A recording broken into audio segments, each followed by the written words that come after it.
বিসমিল্লাহির রহমানির রহিম।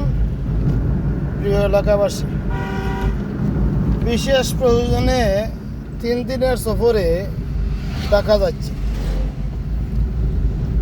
এই 3 দিন সময়ে আমার পীরের বাজার এবং শমশেরনগরে 2টি চেম্বার বন্ধ থাকবে। আমার রোগীদের সাময়িক অসুবিধার জন্য আমি আন্তরিকভাবে দুঃখিত।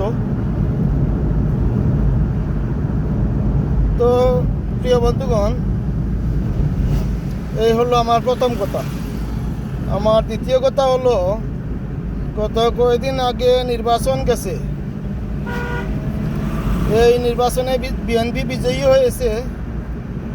আমি একটি ফেসবুক পোস্টে বিএনপির সকল বিজয়ী এমপি মহোদয়কে অভিনন্দন জানিয়েছি।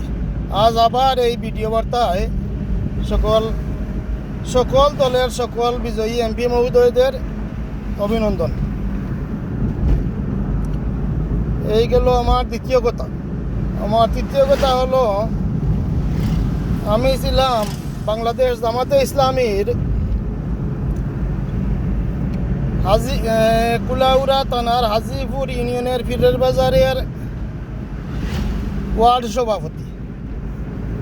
সেই সূত্রানুসারে আমি জামাতে ইসলামের জন্য কাজ করেছি, আলহামদুলিল্লাহ। এই আমার কাজ করতে গিয়ে যদি কেউ মনে আঘাত পেয়ে থাকেন, তার জন্য ক্ষমা চেয়ে নিচ্ছি। এবং তার পাশাপাশি যে দল বিজয়ী হয়েছে, বিএনপি প্রধান জনাব তারেক রহমান সাহেব, দলের চেয়ারম্যান, বর্তমানে আমাদের প্রধানমন্ত্রী, এখন আমরা দেখার অপেক্ষায় আছি।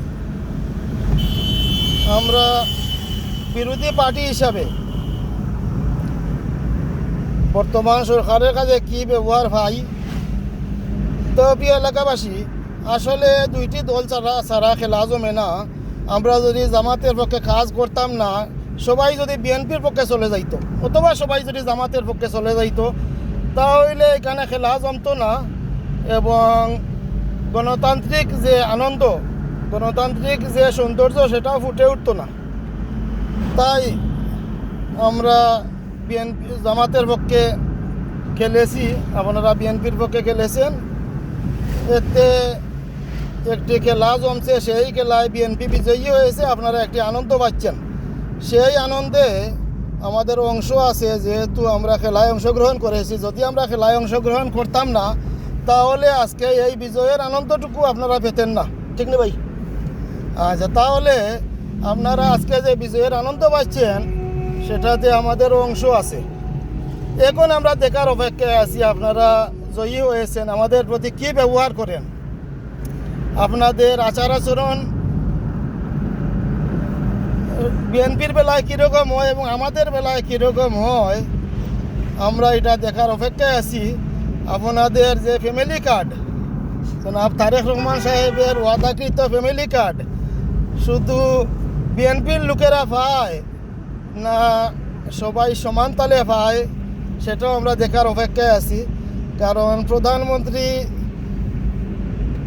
যদি মনে করেন তিনি শুধু বিএনপির প্রধানমন্ত্রী, তাহলে বিএনপির লোকের এই কার্ড পাবে, জামাতের এরা পাবে না। আর যদি সবার প্রধানমন্ত্রী হয়ে থাকেন, আমরা তো মনে করতেছি তিনি সারা বাংলাদেশের প্রধানমন্ত্রী, সব দলেরই প্রধানমন্ত্রী, সবারই প্রধানমন্ত্রী। যদি তাই হয়ে থাকে, তাহলে আমরা সমান তালে ফ্যামিলি কার্ড বিএনপির পাশাপাশি আমরাও আশা করি আর ফ্যামিলি কার্ড পাবো এবং সর্বক্ষেত্রে সমান আচরণ পাবো। তো প্রিয় এলাকাবাসী, প্রিয় দেশবাসী, বর্তমানে বিএনপি সরকারের কাছে আমরা সমান আচরণের প্রত্যাশী, আমরা ফ্যামিলি কার্ড পাওয়ার প্রত্যাশী। এখন সমান আচরণ বিএনপির কাছ থেকে পাই কি না, বর্তমান সরকারের কাছ থেকে আমরা সমান আচরণ পাই কি না, ফ্যামিলি কার্ড পাই কি না, তা এলাকাবাসীকে অবগত করব। যদি আমরা ফ্যামিলি কার্ড পাই, সমান আচরণ পাই, তাও আপনাদেরকে জানাবো। আবার যদি পাই না, তাও আপনাদের জানাইব। সবাই ভালো থাকেন। আসসালামু আলাইকুম।